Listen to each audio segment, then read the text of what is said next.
Bombastis.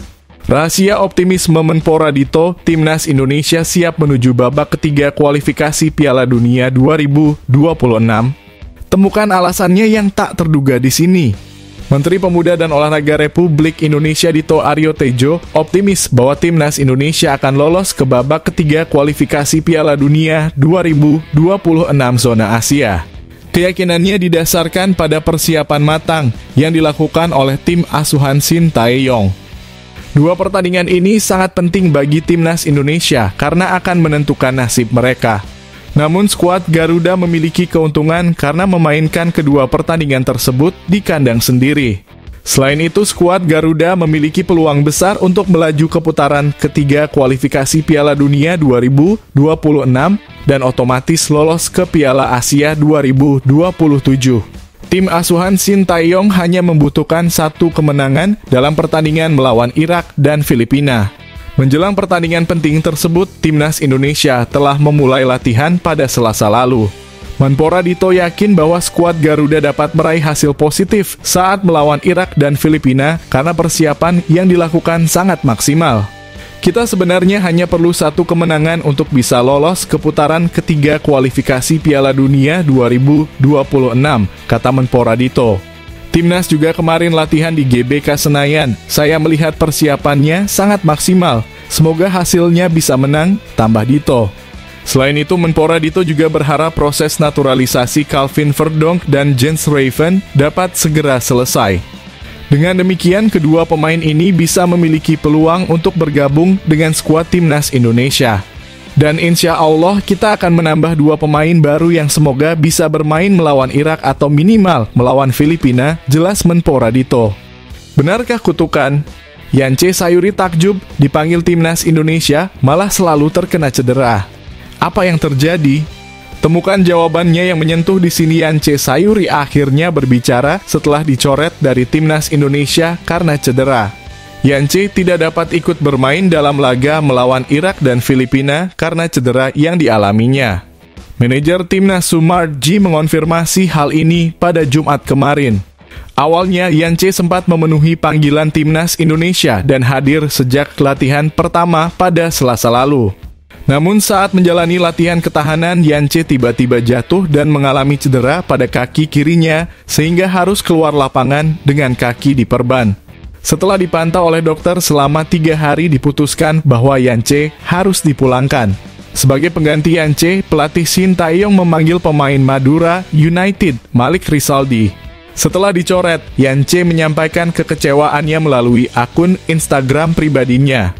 Pemain asal Kepulauan Yapen ini merasa heran mengapa ia selalu cedera setiap kali dipanggil Timnas Indonesia. Bergabung bersama Timnas Indonesia adalah suatu kebanggaan tersendiri bagi saya. Dalam sepak bola, cedera adalah hal yang dihindari atau tidak diinginkan setiap pemain. Ini adalah sesuatu yang saya pribadi tidak ingin alami. Namun entah mengapa setiap kali dipanggil untuk membela Timnas Indonesia, saya selalu mengalami cedera. Apakah mungkin belum rezeki saya untuk membela Timnas Indonesia? Dalam pengalaman ini, saya akan fokus pemulihan dan semoga pemulihan saya berjalan cepat, tulis Yance. Ini bukan pertama kali Yance dicoret dari Timnas Indonesia karena cedera. Saat Piala Asia Senior lalu, Yance juga gagal bermain karena cedera. Ini luar biasa. Timnas Indonesia memperkenalkan wajah baru yang pernah bermain bersama Robin van Persie dan meraih gelar bersama. Siapakah sosok misterius ini? Temukan selengkapnya di sini. Timnas Indonesia mendapatkan tambahan pemain baru dalam latihan di Stadion Madia pada Jumat kemarin. Pemain tersebut adalah Calvin Verdonk yang berasal dari Belanda. Calvin Verdonk ikut berlatih bersama Timnas Indonesia sebagai persiapan untuk menghadapi Tanzania dalam laga uji coba serta melawan Irak dan Filipina di babak kedua kualifikasi Piala Dunia 2026 zona Asia. Pemain yang lahir di Dordrecht 27 tahun lalu ini masih dalam proses mendapatkan kewarganegaraan Indonesia. Jika proses naturalisasinya selesai, Verdonk akan menjadi kekuatan tambahan bagi Timnas Indonesia. Calvin Verdonk bermain di posisi bek kiri. Ia memulai karirnya di tim muda Feyenoord. Dan selama di Feyenoord, ia sempat dipinjamkan ke beberapa klub lain sebelum akhirnya pindah ke klub Portugal. Famalicão dan kini bermain untuk NEC Nijmegen. Selama di Feyenoord, Verdonk pernah bermain bersama mantan pemain Manchester United, Robin van Persie, yang juga merupakan legenda timnas Belanda. Meskipun Van Persie memulai karirnya di tim muda Feyenoord, mereka sempat bermain bersama di tim senior Feyenoord. Menurut Transfermarkt, Verdonk dan Van Persie bermain bersama dalam 10 pertandingan di Eredivisie musim 2018-19. Selain itu, mereka juga satu tim dalam 3 pertandingan di KNVB Beker dan 1 pertandingan di final Johan Cruijffschaal musim 2018-19. Di final Johan Cruijffschaal 2018-19, mereka bermain bersama selama 84 menit dan Feyenoord berhasil meraih trofi tersebut dengan mengalahkan PSV Eindhoven lewat adu penalti. Verdonk menjadi salah satu penendang penalti dalam pertandingan tersebut. Verdonk mengaku merasa senang bisa berlatih bersama timnas Indonesia. "Iya, saya sangat senang bisa berada di sini, cuacanya sangat bagus, saya menyukainya," ujar Verdonk. Ia juga mengatakan tidak mengalami kesulitan selama berlatih dengan timnas Indonesia. "Bagus, ini adalah sesi latihan yang ringan, kami hanya melakukan latihan set piece dan beberapa latihan lainnya. Tentu, ini adalah latihan yang bagus," jelas Verdonk. Wah, terbongkar. Shin Tae-yong dikabarkan bakal raih kenaikan gaji hebat bersama timnas Indonesia. Mengapa ini terjadi? Penjelasan lengkap dan mengejutkan di sini. Pelatih timnas Indonesia Shin Tae-yong akan segera mendapatkan kenaikan gaji. Hal ini diungkapkan oleh anggota Exco PSSI, Vivin Cahyani. Vivin menjelaskan bahwa Shin Tae-yong akan menerima kenaikan gaji dalam kontrak barunya yang akan ditandatangani dalam waktu dekat. Selain gaji, pelatih asal Korea Selatan ini juga akan mendapatkan bonus dan fasilitas lain dalam kontrak yang berlaku hingga 2027. Kontrak baru ini seharusnya mencakup penyesuaian bonus, tapi jumlahnya saya kurang paham dari kami. Sama seperti yang lain di sisi profesional, jika mencapai target pasti ada tambahan, kata Vivin Cahyani. Vivin juga mengapresiasi kinerja Shin Tae-yong bersama timnas Indonesia, terutama melihat hasil di 2 gelaran Piala Asia Senior dan U23. Berkat kontribusi Shin Tae-yong, timnas Indonesia kini lebih diperhitungkan di kancah sepak bola Asia. Kontraknya sudah diperpanjang sesuai dengan pencapaiannya. Kami menghargai hasil kerjanya, katanya. Jadi kontrak diperpanjang sampai 2027 dengan harapan timnas bisa lolos ke target-target berikutnya, tambah Vivin. Saat ini, Shin Tae-yong sedang mempersiapkan timnas Indonesia untuk melaju ke babak ketiga kualifikasi Piala Dunia 2026 zona Asia. Timnas Indonesia akan bertemu dengan Irak pada 6 Juni dan Filipina pada 11 Juni 2024 di 2 laga terakhir grup F kualifikasi Piala Dunia 2026 zona Asia. Siapa yang bernilai lebih? Terungkap. Perbandingan gila antara nilai pasar pemain timnas Indonesia dan Filipina yang diperkuat pemain naturalisasi. Perbandingan nilai pasar pemain timnas Indonesia dengan timnas Filipina yang diperkuat pemain naturalisasi menjadi topik menarik, terutama karena kedua tim akan bertemu lagi dalam laga terakhir grup F. Putaran kedua kualifikasi Piala Dunia 2026 zona Asia. Pertandingan ini akan berlangsung di Stadion Utama Gelora Bung Karno, Jakarta pada 11 Juni 2024. 2 laga terakhir grup F sangat penting bagi timnas Indonesia yang masih berjuang untuk lolos ke putaran ketiga. Menjelang pertandingan antara timnas Indonesia dan Filipina, menarik untuk membahas nilai pasar kedua tim, terutama karena banyak pemain naturalisasi di kedua skuad. Berdasarkan laman Transfermarkt, nilai pasar timnas Indonesia mencapai 255,08 miliar. Tom Haye menjadi pemain termahal di skuad Garuda dengan nilai pasar 52,14 miliar. Selain Tom Haye, Sandy Walsh juga memiliki nilai pasar tinggi. Gelandang KV Mechelen ini bernilai 26,07 miliar.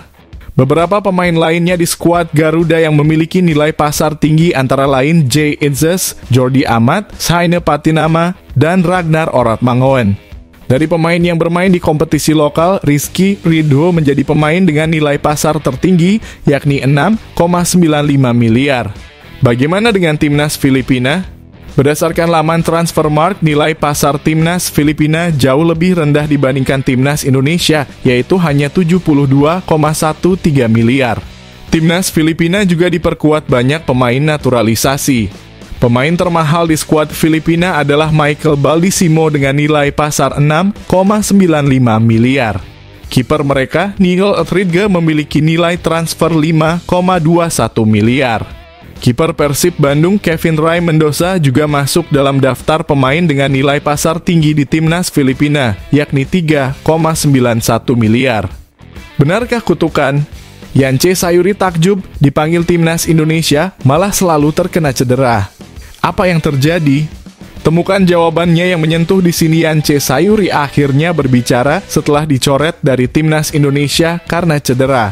Yance tidak dapat ikut bermain dalam laga melawan Irak dan Filipina karena cedera yang dialaminya. Manajer timnas Sumarji mengonfirmasi hal ini pada Jumat kemarin. Awalnya, Yance sempat memenuhi panggilan timnas Indonesia dan hadir sejak latihan pertama pada Selasa lalu. Namun saat menjalani latihan ketahanan, Yance tiba-tiba jatuh dan mengalami cedera pada kaki kirinya sehingga harus keluar lapangan dengan kaki diperban. Setelah dipantau oleh dokter selama 3 hari, diputuskan bahwa Yance harus dipulangkan.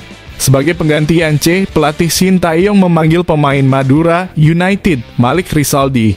Setelah dicoret, Yance menyampaikan kekecewaannya melalui akun Instagram pribadinya. Pemain asal Kepulauan Yapen ini merasa heran mengapa ia selalu cedera setiap kali dipanggil timnas Indonesia. Bergabung bersama timnas Indonesia adalah suatu kebanggaan tersendiri bagi saya. Dalam sepak bola, cedera adalah hal yang dihindari atau tidak diinginkan setiap pemain. Ini adalah sesuatu yang saya pribadi tidak ingin alami. Namun entah mengapa setiap kali dipanggil untuk membela timnas Indonesia, saya selalu mengalami cedera. Apakah mungkin belum rezeki saya untuk membela timnas Indonesia? Dalam pengalaman ini, saya akan fokus pemulihan dan semoga pemulihan saya berjalan cepat, tulis Yance. Ini bukan pertama kali Yance dicoret dari timnas Indonesia karena cedera. Saat Piala Asia Senior lalu, Yance juga gagal bermain karena cedera. Bombastis. Rahasia optimisme Menpora Dito, timnas Indonesia siap menuju babak ketiga kualifikasi Piala Dunia 2026. Temukan alasannya yang tak terduga di sini. Menteri Pemuda dan Olahraga Republik Indonesia Dito Aryo Tejo optimis bahwa timnas Indonesia akan lolos ke babak ketiga kualifikasi Piala Dunia 2026 zona Asia. Keyakinannya didasarkan pada persiapan matang yang dilakukan oleh tim asuhan Shin Tae-yong. 2 pertandingan ini sangat penting bagi timnas Indonesia karena akan menentukan nasib mereka. Namun skuad Garuda memiliki keuntungan karena memainkan kedua pertandingan tersebut di kandang sendiri. Selain itu, skuad Garuda memiliki peluang besar untuk melaju ke putaran ketiga kualifikasi Piala Dunia 2026 dan otomatis lolos ke Piala Asia 2027. Tim asuhan Shin Tae-yong hanya membutuhkan 1 kemenangan dalam pertandingan melawan Irak dan Filipina. Menjelang pertandingan penting tersebut, timnas Indonesia telah memulai latihan pada Selasa lalu. Menpora Dito yakin bahwa skuad Garuda dapat meraih hasil positif saat melawan Irak dan Filipina karena persiapan yang dilakukan sangat maksimal. Kita sebenarnya hanya perlu 1 kemenangan untuk bisa lolos ke putaran ketiga kualifikasi Piala Dunia 2026, kata Menpora Dito. Timnas juga kemarin latihan di GBK Senayan. Saya melihat persiapannya sangat maksimal. Semoga hasilnya bisa menang, tambah Dito. Selain itu, Menpora Dito juga berharap proses naturalisasi Calvin Verdonk dan Jens Raven dapat segera selesai. Dengan demikian, kedua pemain ini bisa memiliki peluang untuk bergabung dengan skuad timnas Indonesia. Dan insya Allah kita akan menambah 2 pemain baru yang semoga bisa bermain melawan Irak atau minimal melawan Filipina, jelas Menpora Dito.